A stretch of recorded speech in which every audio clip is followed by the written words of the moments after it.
Hello, everyone. I wanted to spend about 5 or 10 minutes explaining how you create recurring meetings when the times are different. Some of you have Thursday, Friday, 5:30 p.m. to 9:30 p.m. classes and a 9 a.m. class on Saturday.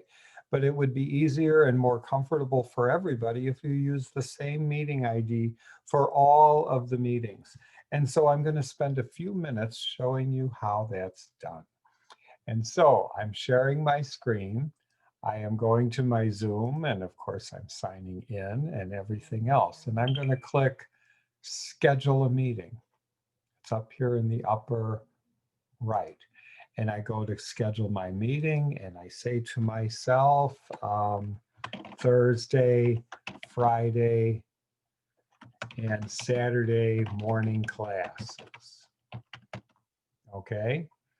And I could make a description. I'm not going to. I do have a few templates that I use for me, but I'm going to create a new template now. And so the first day of the Thursday, Friday session is the 21st. And the classes meet at 5:30. So the first thing I'm going to do is I'm going to set up my very first day. Okay.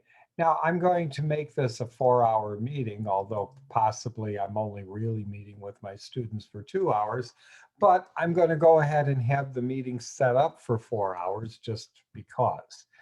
And now I'm going to switch from the recurrence to a daily schedule to a weekly schedule.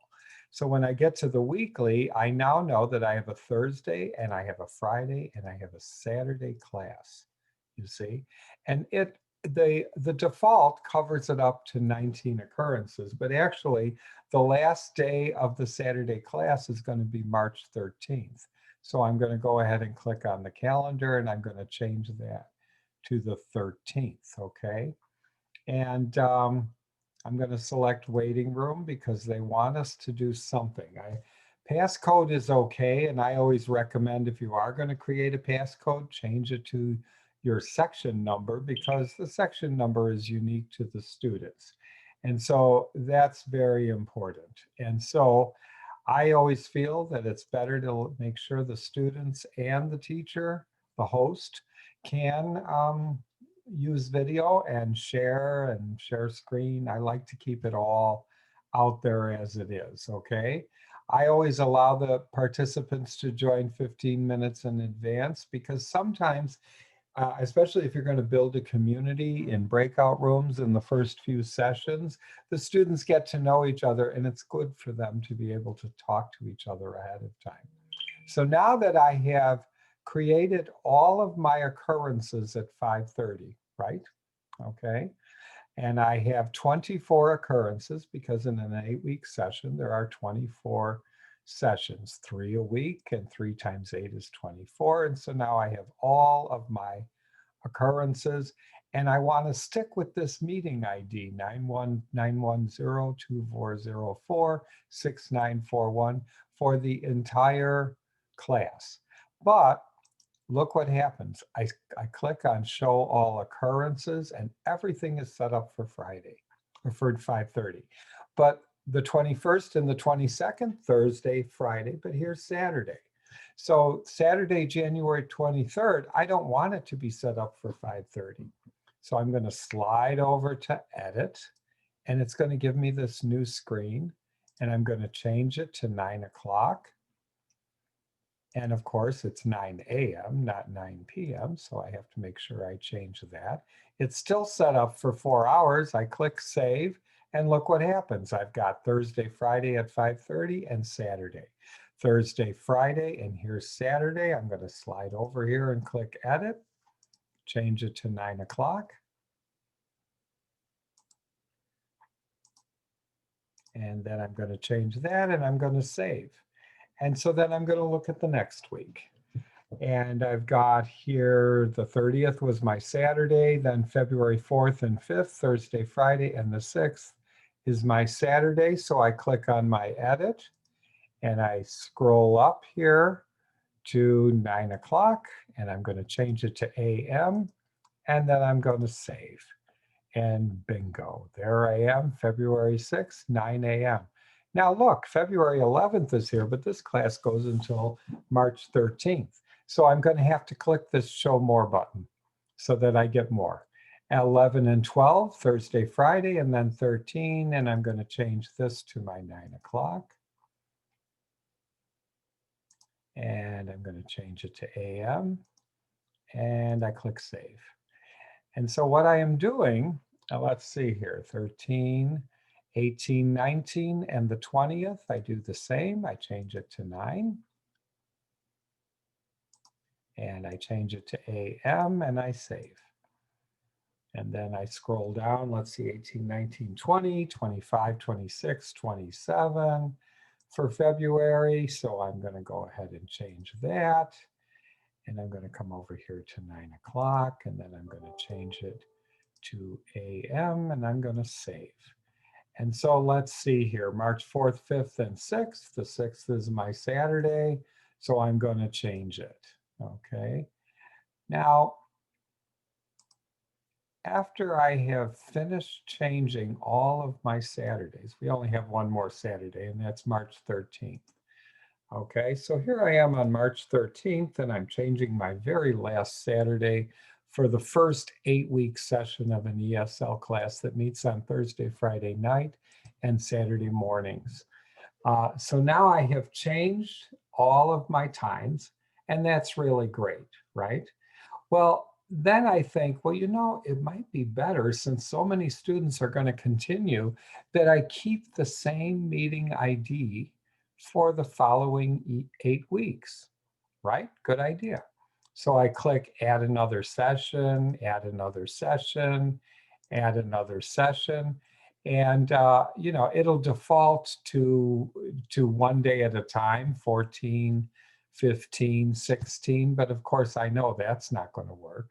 So I see here Saturday the 13th. And the first day of the second session of the 8 weeks will now be Saturday, March 18th, or Thursday, March 18th. So I will go ahead and change this. And now I'm going to have to change it to the 5:30 p.m. because when I added another session, the default is to, first of all, to change it to 1 hour. And it's also to keep the same time. You see what I'm saying? Now that's only when I add another session. But notice how when I added these sessions, it becomes blank. Okay, so I click save. And now my 5:30 March 18th session is there, you see? And so then I've got 2 more because I clicked 3 sessions. So my Friday the 19th, I'm going to go ahead and just make these little simple adjustments to my 5:30, and I'm going to make it PM, and I'm going to save. And then of course, March 20th is a Saturday. So I'm going to click on my calendar and make sure I put in the right day. And that's a Saturday class, so I'm going to have to change that to my 9 a.m. session. And then we set it up for the 4 hours. Now, as you know, you may only meet with your students 2 hours, but by having it set up for 4 hours, that way that meeting doesn't go away until 1 o'clock on Saturday or until 9:30 on Thursday or Friday, just in case you stay late, you see.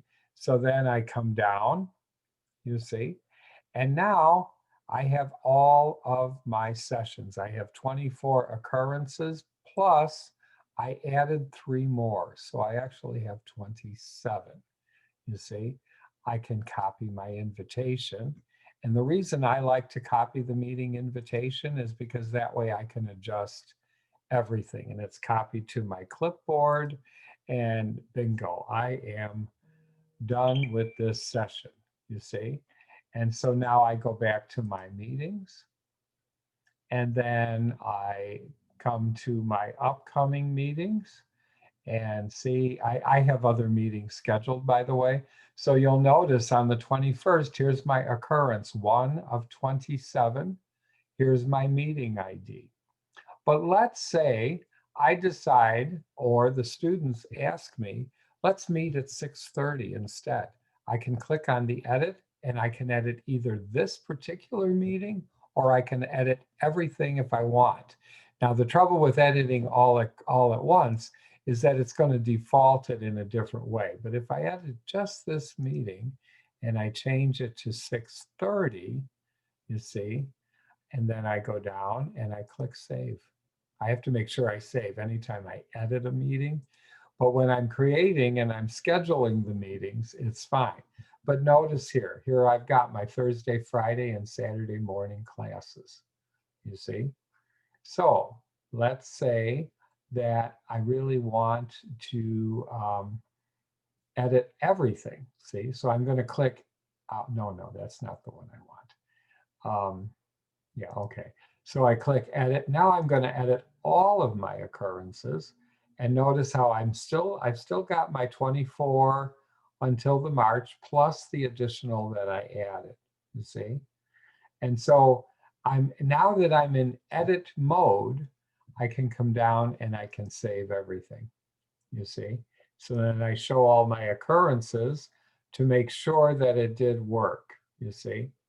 So that's what, it's real important that you always get yourself in edit mode. You want to be in edit mode because then when you do make any changes, you will have that save button at the lower left so that you can in fact save all of your changes, you see. So I'm going to change this one just to March 20th this time around, you see. It's fine that you set it up the way you set it up, but it's also more exacting when you are very, very careful about how you do this, okay? So you click save, and then now you can go to your meetings and you can see that everything that you set up is set up, you see? And so that you want to always make sure that you double check your work and always save, save, save, save. It's the one way to be sure that you have arranged your semester the way that you want.